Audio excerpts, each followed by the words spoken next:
Que mon conte soit beau et se déroule comme un long fil.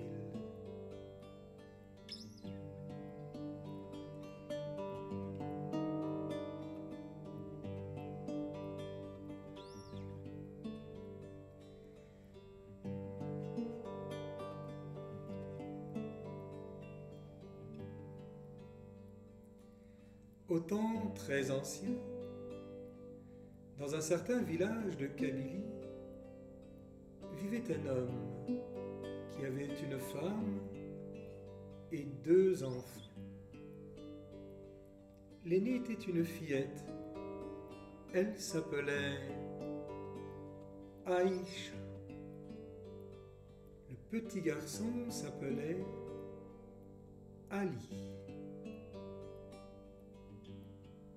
Leur mère possédait une vache. Et voici qu'un jour la mère tomba malade d'un grand mal.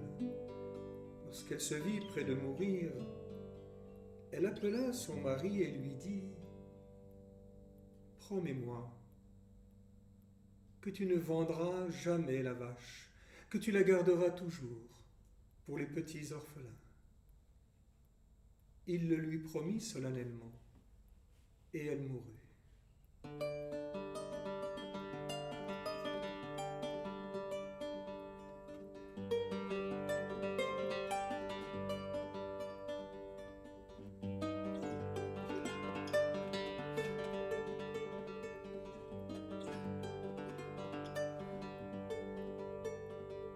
Les enfants n'avaient plus que leur père. Ils se serrèrent contre lui, mais lui ne savait pas prendre soin d'eux. Et Aïcha, la fillette, était trop jeune pour préparer les repas et tenir la maison. Le père se remaria.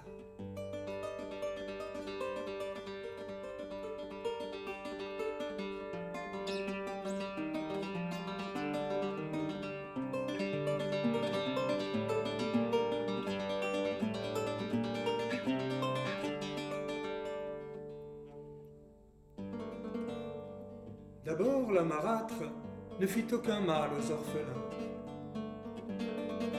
Mais elle vint à mettre au monde une fille qu'elle appela Jara. Et du jour où elle eut cette fille, elle détesta les orphelins, les battait, les laissait souffrir de la faim. La fillette et le petit garçon emmenaient la vache au pâturage et buvaient de son lait. Aussi étaient-ils blancs et roses, et la marâtre s'en étonnait, se disait « Comment peuvent-ils profiter, grandir et forcir alors que je les prive de tout ?» Elle donnait à sa fille ce qu'elle avait de meilleur. Aux orphelins, elle donnait les restes. Mais elle avait beau gaver Jara, sa fille, celle-ci, au lieu d'embellir, devenait chaque jour plus laide, plus jaune et plus chétive, car au lieu d'aller de l'avant, elle régressait comme les petits de l'âne qui ne progressent pas en beauté.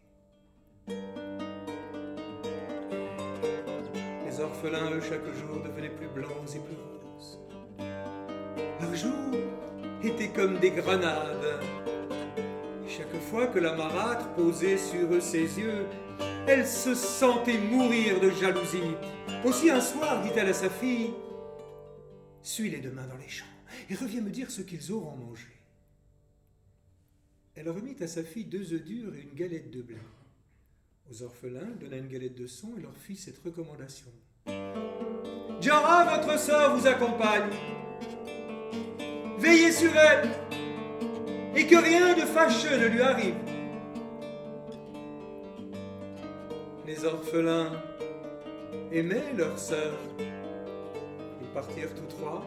À peine arrivés, ils se reposèrent un peu dans les champs, puis ils jouèrent à cache-cache. À l'heure du déjeuner, Jara tira de son petit couffin sa galette de blé et ses œufs durs. Les orphelins mangèrent leur galette de son, puis, chacun d'eux s'emparant d'une mamelle, ils se mirent à téter la vache. Jorah les observa, mais n'approcha pas. Elle dit à sa mère le soir en rentrant, « Maman, je sais maintenant pourquoi ils sont si blancs et si roses. Ils têtent la vache pour boire de son lait. Tu feras comme eux. Tout ce que tu les verras faire, fais-le, pour profiter, toi aussi. »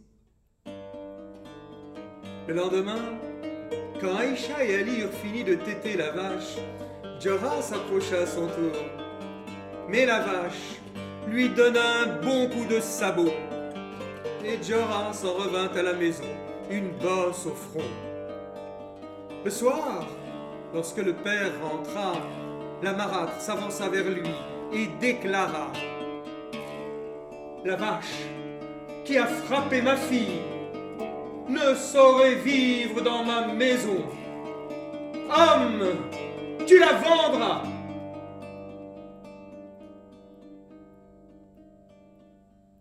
Femme,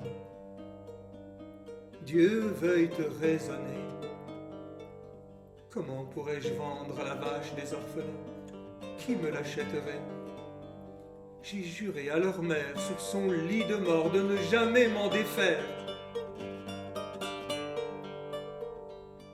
Tu as entendu? Tu la vendras. Tu la vendras. Ou je prendrai ma fille, je te laisserai à ta maison, à tes enfants et à ta vache. Le lendemain, le père conduisit donc la vache jusqu'au marché. À chaque homme qui s'approchait pour demander quelle est cette vache, il disait: « C'est la vache des orphelins. » Alors les hommes lui répondaient: « Dieu veuille nous préserver de la malédiction des orphelins. Nous ne déposséderons pas des orphelins. » Il ramena la vache à la tombée de la nuit et dit à sa femme: « Personne n'a voulu me l'acheter, tous m'ont dit: Dieu veuille nous préserver de la malédiction des orphelins. » Alors sa femme déclara: « Puisque tu ne parviens pas à la vendre, tu l'égorgeras, car la vache qui a frappé ma fille ne saurait vivre dans ma maison. Tu as entendu? Tu l'égorgeras. »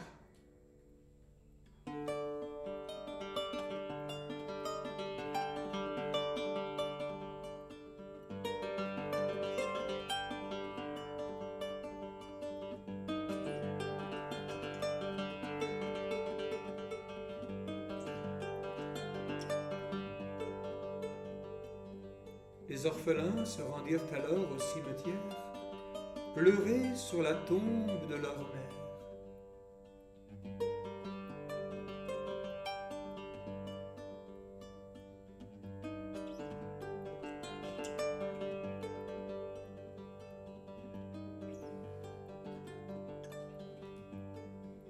Mais voici que 2 roseaux s'élevèrent de la tombe.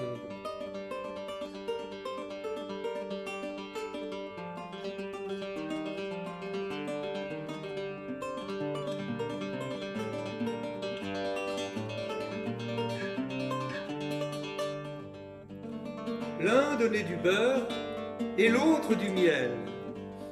Grâce aux roseaux, les orphelins redevinrent blancs et roses. Et la marâtre se dit à nouveau: « Les revoici avec des joues comme des grenades, et ma fille qui est toujours jaune et sèche. » Elle ordonna à sa fille de les suivre et de les imiter en tout. Jorah les suivit donc au cimetière. Elle les vit s'approcher de la tombe de leur mère et se pencher sur les roseaux qui en avaient jailli pour les sucer. La fillette rapporta ce qu'elle avait vu au cimetière. Sa mère lui dit: « Ne t'ai-je pas recommandé de faire tout ce que tu les verrais faire? Suce toi aussi les roseaux de la tombe, pour avoir comme eux des joues roses et blanches. » Ainsi fit Jorah le lendemain. Mais comme elle approcha sa bouche des roseaux, elle reçut d'eux un jet de fiel et de sang, et s'en revint à la maison en vomissant. Alors sa mère prit un vieux plat ébréché qu'elle remplit de braise, ramassa quelques branchages et courut au cimetière pour brûler la tombe de leur mère, pour frustrer les orphelins de ce que la Providence leur avait octroyé. Aïcha, la vie brûlait la tombe. Aïcha avait grandi. Elle était maintenant au sortir de l'adolescence. Elle dit à son jeune frère, puisqu'on nous a brûlé la tombe de notre mère, il ne nous reste plus que l'exil.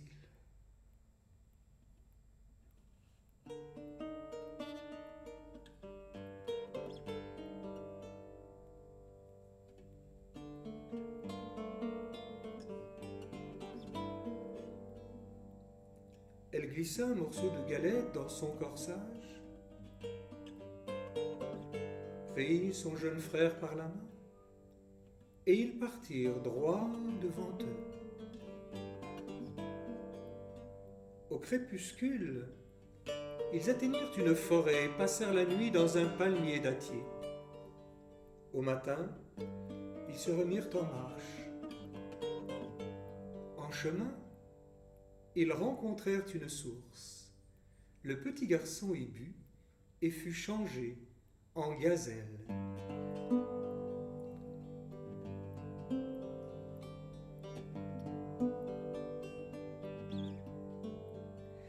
Alors Aïcha défit sa longue ceinture de laine qu'elle noua au cou de la gazelle. Et dès lors elle ne put se séparer de son frère. Aussi chaque soir se mettait-elle en quête d'un ravin, d'un lieu sûr où passer la nuit. Au matin, il se remettait en marche, demandant la charité de village en village. Mais voici qu'un beau jour, le sultan l'aperçut dans un village. Il enjoignit à ses sujets de la lui attraper.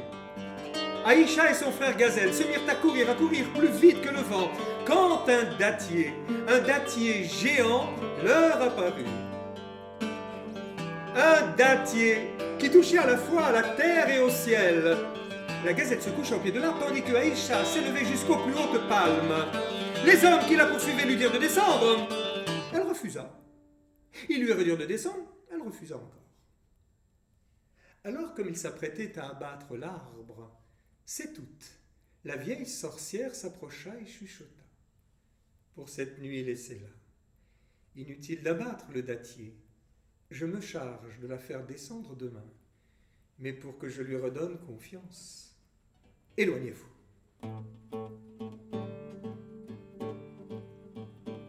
Aïcha, le lendemain, entre les palmes, vit une vieille femme toute rouillée.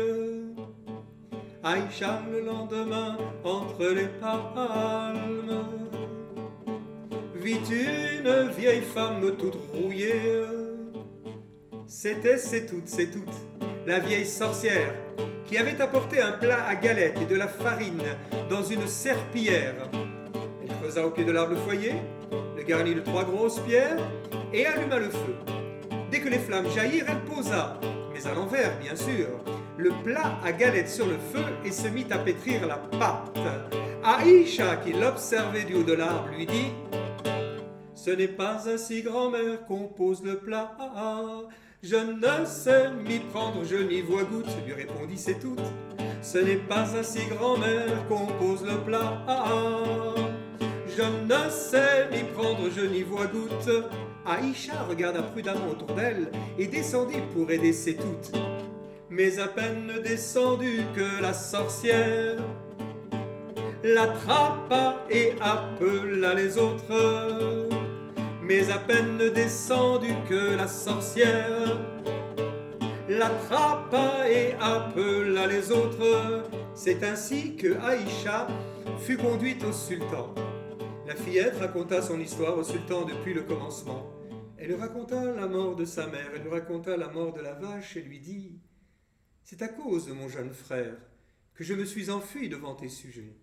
Mon frère a bu l'eau d'une source et a été changé en gazelle. » Le sultan fut si ému qu'il l'épousa, et les noces durèrent 7 jours et 7 nuits.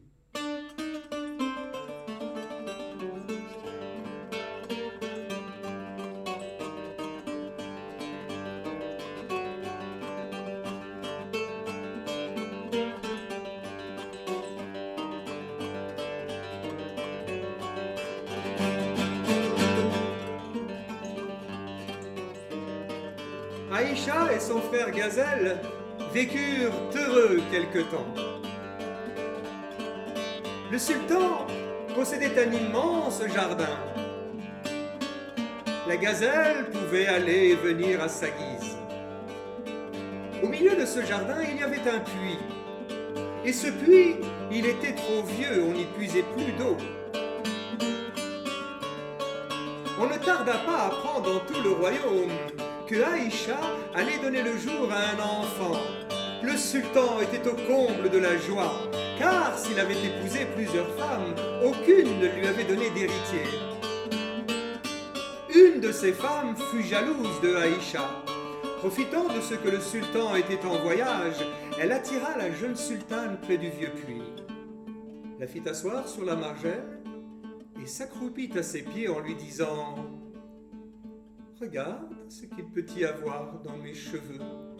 J'ai comme une démangeaison. » Comme Aïcha se penchait, sa rivale la poussa au fond du puits, et dès lors, la gazelle se mit à bramer par toute la maison, à bramer par tout le jardin. La femme jalouse avait beau l'attacher, la gazelle rompait le lien, allait jusqu'au vieux puits et se mettait à bramer en faisant le tour, à bramer en faisant le tour.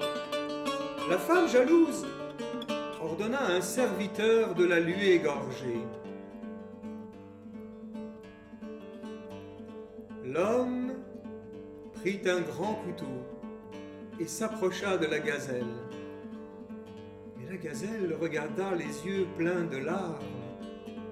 « Je ne puis égorger cette gazelle. Cette gazelle n'est pas une gazelle, elle me regarde et les mains m'en tombent. » La femme jalouse ordonna à chaque serviteur de la lui égorger, mais tous répondirent « Nous ne pouvons égorger la gazelle au regard humain. »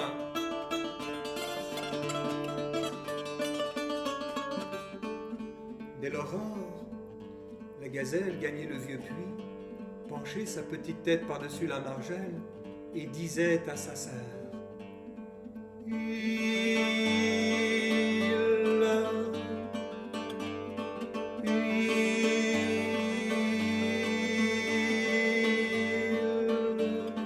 Zegis de l'homme,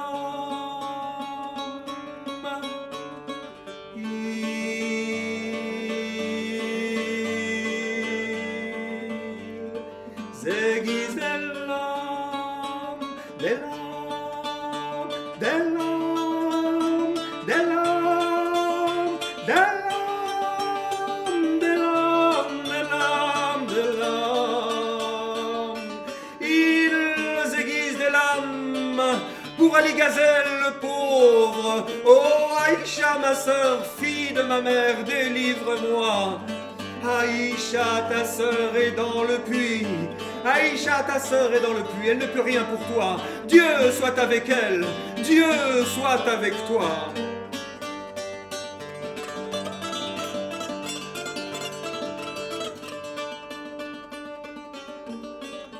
Or, le génie du puits était une fée gardienne. Lorsque Aïcha avait été précipitée par sa méchante rivale, la fée l'avait recueillie et conduite dans un souterrain pour qu'elle imite au monde la fille du sultan, le fils du sultan. La fée soigna tendrement la mère et l'enfant, mais le souci de Aïcha demeurait son frère Gazelle. Dès qu'elle entendait sa voix plaintive par-dessus la margelle, elle lui répondait du fond du puits. « Aïcha, ta sœur est dans le puits. Aïcha, ta sœur est dans le puits, elle ne peut rien pour toi. Dieu soit avec elle, Dieu soit avec toi. » Le shir de la mosquée pouvait seul les entendre, car lui seul passait près du vieux puits à cette heure où la gazelle avait l'usage de la parole. Il alla trouver le sultan et lui dit « Ton puits est hanté. Demain viens et tu verras et tu entendras. Il est hanté. » Le lendemain, lorsque le sultan s'approcha du vieux puits, il entendit la gazelle dire plaintivement au puits.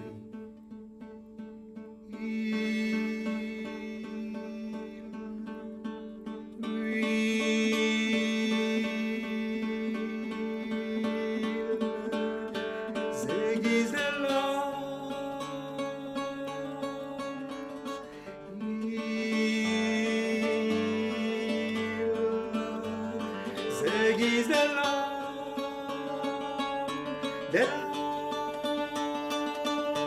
des larmes,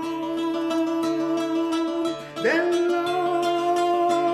larmes, des larmes, des larmes, des larmes.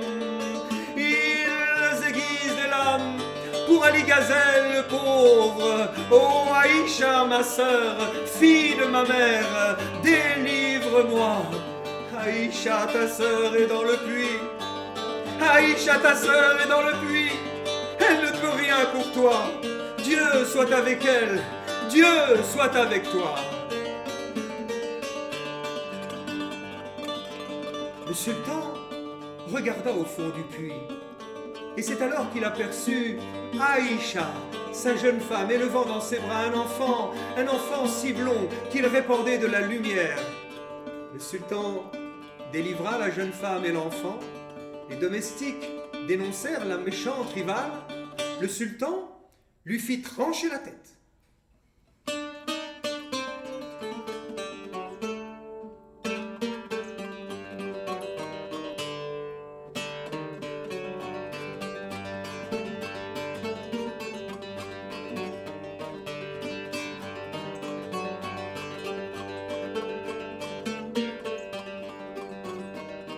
Un beau jour, le chir de la mosquée demanda au sultan: « Et cette gazelle, qui est-elle » Alors le sultan lui répondit: « Cette gazelle, c'est le frère de ma femme. Il a bu l'eau d'une source et a été changé en gazelle. » Alors le chir de la mosquée prit de l'eau, car il était aussi magicien. Il en fit boire quelques gouttes à la gazelle, puis il l'en aspergea en lui disant: « Si tu es né gazelle, reste gazelle.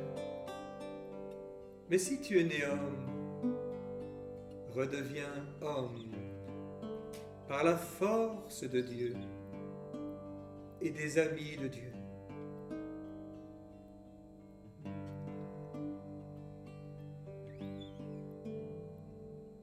C'est ainsi qu'Ali recouvra sa forme humaine et que sa sœur et lui connurent enfin la paix et le bonheur.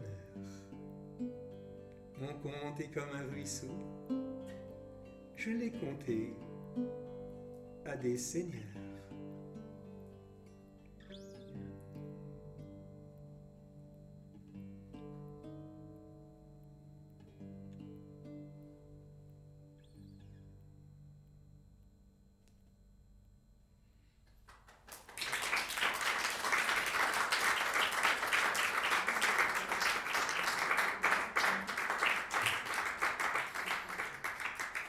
Merci.